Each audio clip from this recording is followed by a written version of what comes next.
时光荏苒，现在的杨根思连已经不再是仅靠一支步枪、一双布鞋的传统陆军。随着科技强军的步伐，杨根思连已经成为我国新式重装合成旅中的一员。主战坦克、步兵装甲车让他们飞驰在战场之上，远程火炮的火力掩护也可以让敌人感受到炮弹洗地的威力。如今，人民陆军基于现代战争的需求所打造的合成旅，让世界看到如何从轻步兵王者摇身一变成为坚不可摧的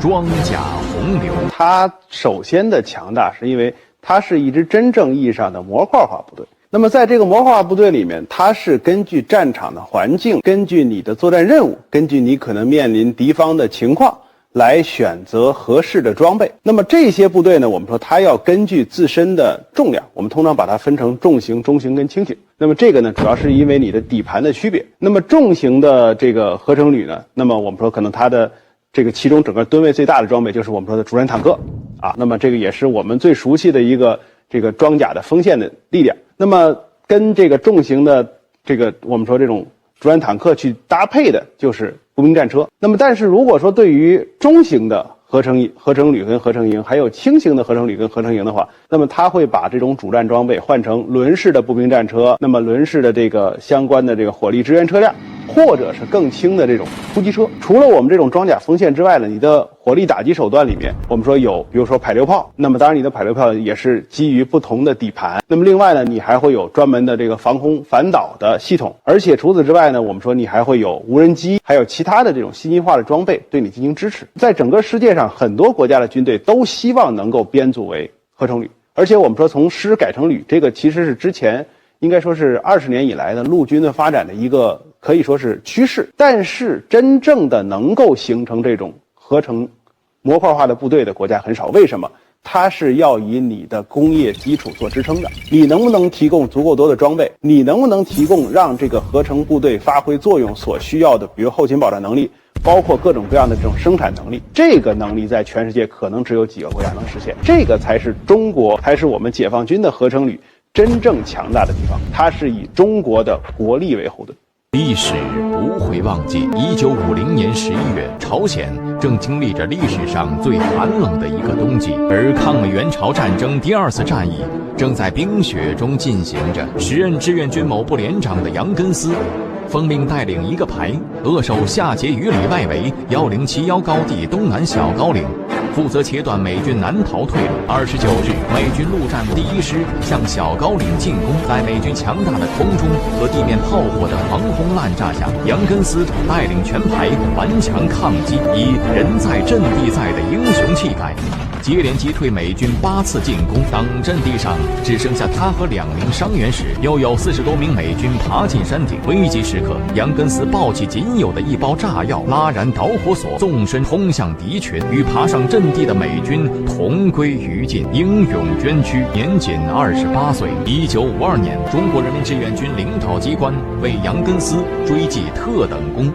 追授他特级英雄称号。他生前所在连队被命名为杨根思连。此次阻击战可以说是非常重要，在美军逃窜的过程当中，杨根思所在部队的小高岭可以说呢是美军逃亡必经之路上的一根门栓。我们的部队呢，它是占据了地利优势，抢占了相关作战区域内的制高点。但是呢，由于当时的天气是比较寒冷的，是不可能构建起比较完善的工事。当时杨根思所在的作战部队，包括我们其他的志愿军战士，在零下30多度、40多度的这个严寒条件，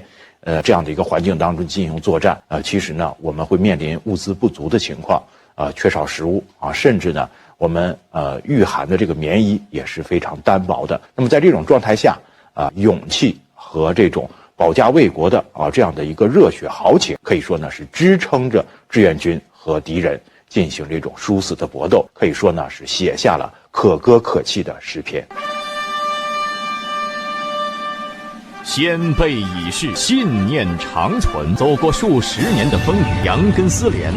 在备战打仗的道路上阔步向前。一代又一代年轻的杨根思们为祖国、为人民奉献着自己的青春，不相信有完不成的任务，不相信有克服不了的困难，不相信有战胜不了的敌人，是新时代人民陆军为践行强军目标所立下的铮铮誓言。1949年4月20日，渡江战役发起前，英国海军紫石英号护卫舰闯入长江，遭我军炮兵炮击。紫石英号遭重创搁浅，2次挂起白旗。这是英国海军舰艇在1840年鸦片战争后第一次向中国军队挂起白旗。这场发生在新中国成立前夕的驱离任务，向世界宣告中国的水域已不再是列强可以通行无阻的地盘。在紫石英号事件过后不久，1949年4月23日，华东军区海军领导机构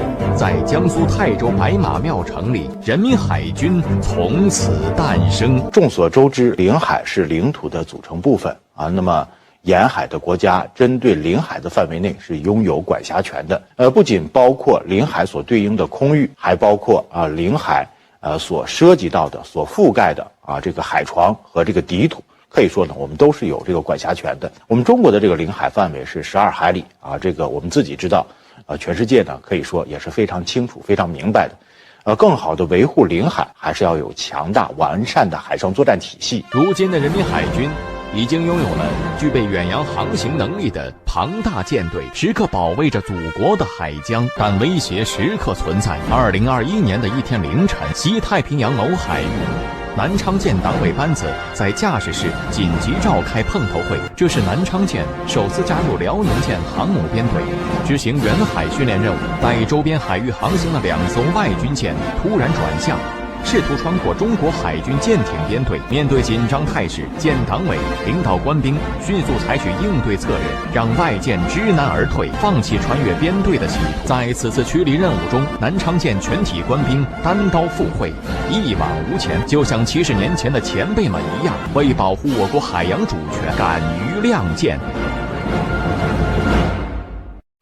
戴老师，首先呢，我们说这些所谓的不明船只啊，那么或者有些可能就是外军舰艇，有些可能就是我们说对它的外形、对它的功能的判断，那么很难在短时间内实现。这个时候我们统一把它称为不明舰艇。那么这样的方式呢，其实是冷战时期美苏双方干扰对方正常海外部署，包括训练的一种常见的手段。那么这种行为，首先我们说，第一，它对航域安全带来了干扰；其次，我们说这种冲击行动，从冷战的经验来看，它是要迫使你做出反应。就是你像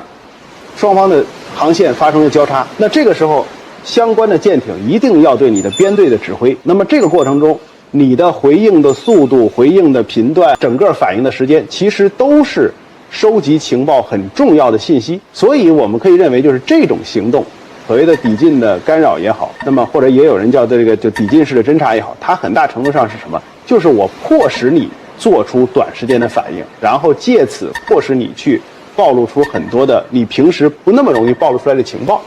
在刚才的节目当中实际上我们说南昌舰的单刀赴会啊，它应该来说危险的因素是极小的。那么我们一提到单刀赴会这个词，你想关公，为什么是关公单刀赴会？我的战斗力放在那儿，你谁过来，我是有能力应对你的。你是想斗文的还是斗武的？我有信心，我吨位占优啊。而且我们说南昌舰的优势是什么？吨位够大，内部空间够大，信息化的装备的数量够大。我在下达命令、做出判断的时候，我可能不需要问，我自己本身就是这个编队里面很重要的这个指挥的角色。所以我们说这种情况之下，无论从哪个方向来算，我都可以判断，我虽然是单刀赴会，但是我是安全的。而且我们说这个过程之中，你无论采取什么样的方式，我都有办法应对，我都能够占优势。南昌舰是我国首艘055型万吨驱逐舰，也是海军航母编队中的带刀侍卫。作为新时代人民海军众多舰艇的中坚力量，在陪伴航母编队驰骋大洋之前，南昌舰的名字还有着另一段光荣的故事。1982年11月15日，舷号163的051导弹驱逐舰南昌舰入列人民海军。该型战舰的入列，标志着我国拥有了自主研制大型水面舰艇的能力。1984年5月12日，南昌舰与一艘护卫舰组成编队，抵达我国最南端曾母暗沙，投下了曾母暗沙第一锚，宣示主权。来自印度洋的西南季风第一次在中国南海吹过人民海军军舰的舰首，而现在新一代南昌舰于2020年1月入列服役，舷号101。作为我国最新研制的055型导弹驱逐舰首舰，海军新制作战力量的典型代表，参与执行航母编队备战训练10余项重大任务，开创人民海军史上多个。2024年1月7日，南昌舰党委被授予时代楷模称号，更续代代相传的英雄舰名，见证人民海军向海图强，逐梦深蓝。2023年6月20日，央视军事发布视频，画面中，空军航空兵某团飞行2大队副大队长张成良与战友驾驶轰6K 战机，采用低空突防的方式，对进入我国海域的外方船只进行查证和驱离。轰6轰炸机是上个世纪60年代我国参照苏联中型喷气轰炸机图16所研制。1968年12月24日。采用国产涡喷8发动机的轰6首飞成功，自此基于轰6机型所衍生出来的轰6家族一直守护着我国的天空，直到现在。图16包括我们说图16的国产化，就是我们所熟悉的轰6啊。那么它在人民空军开始装备的时候，确实真正的大家伙，而且它带的是更大更重的家伙。什么概念？就是我们的空投的原子弹核爆试验和空投氢弹的实验都是由图16的发展，就是国产的轰6来完成的。那么当然了，最初的轰6呢，是一款只能够执行高空的任务的，而且是这种概率轰炸的这样的轰炸机。但是现在的轰6K，我们看到，第一，如果从外形大家要对比的话，它其实大了很多，而且呢，你看它的机头，我们看老轰6的这个机头啊，我们说这玻璃座舱，当然这个领航员这个位置啊，我也在老轰6上坐过，其实视野上还挺有意思。轰6K 封闭的，但是呢，取而代之是内部显示屏屏显。对，它的所能够向我们的这个机组人员所提供的信息，比过去这个玻璃机头要多得多。那么当然，我们说这个也代表了什么？信息化程度的迅速提高。而且呢，它跟包括发动机舱的变化呢，是轰6K 的外形上的最直接的，能够直观看到的变化。更多的变化是真正的隐藏在内部的，可能我们直接想看不那么容易。那么从这个数据上面，我们说一个是载弹量，这个图16包括我们说轰6的早期型，一般认为大概就带9吨的炸弹，当然这个重量已经很大，但是轰6K通常认为挂载能力一般是10吨，甚至有些人认为超过12吨。那么航程这块呢，就是早期的这个轰6的航程大概一般认为就是6000公里左右。轰6K呢，之前我们的报道里边一般认为它的作战半径是3500公里，甚至是要更远的。还有就是关键的，它所带的这个相关的攻击手段。过去我们说的，你高空轰炸、改这个轰炸，20枚，比如这个500公斤炸弹，听起来挺厉害的，但是打击精度不行。但是现在轰6K的主战的装备，大家所熟悉的空射巡航导弹，或者是这种超音速、拥有很强突防能力的反舰导弹，那么它是可以对，比如敌方的航母战斗群，或者是敌方的一些高价值目标进行几千公里以外的这种外科手术、眼科手术式的打击。因此呢，我们说，轰6跟轰6K 之间看起来很像，我们知道它之间是有继承发展的关系，但是你可以认为二者之间这种变化进步是巨大的，甚至我们说是一种本质上的改变。2014年4月14日，根据加快建设一支空天一体、攻防兼备的强大人民空军的战略目标要求，仅仅2个月后，2大队全面换装全新的轰6K 战机。面对全新升级的信息化系统，首批改装人员仅用不到3个月就提前完成改装任务，首飞不到7个月即执行南海战巡任务。不到10个月的时间，就可以前出第一岛链，遂行远海任务。2大队从此告别凌空轰炸的单一作战方式，开启空中远程精确打击新路径的探索。我们所装备的这个轰炸机啊，目前是轰6系列，经过不断的改造和这个技术升级，这个已经发展到轰6K啊，包括更加先进的这个改进型号。所以我们注意到啊，轰6这个平台呢是非常优秀的啊，那么全方位的提升它的这种跨区域的这个火力打击能力啊，也可以让它具备更强的这样的一个隐身性啊。所以我们发展这个轰炸机啊，既可以在成熟的平台上进行技术改造，同样呢也可以从零起步啊，那么采用新设计、新理念，全方位的提升空中作战体系它的战略威慑和战略打击能力。这些年来，二大队官兵用羽翼丈量祖国山河，先后140余人次飞向远海，面对外军军机的层层逼近和干扰，他们突破第一岛链1000余公里，创造了人民空军当时飞行时间最长、远海距离最远等多项纪录。2024年4月8日，空军航空兵某团飞行二大队获得感动中国2023年度人物荣誉。他们和经历辉煌的轰6战机在维护国家主权、安全、发展利益的航程上不懈奋飞，压倒西风，就是西风压倒东风。1960年11月5日，我国发射了第一枚地对地弹道导弹，命名时科研人员想到毛主席曾引用这句话，便将第一枚弹道导弹命名为东风1号。